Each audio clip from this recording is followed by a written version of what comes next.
രാജഹംസങ്ങൾ നിന്റെ പാട്ടിന്റെ വെണ്ണയുണ്ണുന്നുവോ?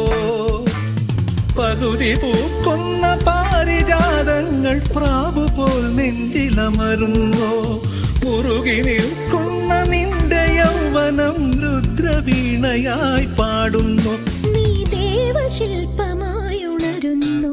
ഇതൊരമരഗന്ധർവയാനം, ഇതൊരനഘ സംഗീത സല്ലാപം. അലയൊറിയുമാഷാഢതീരം അതിലമ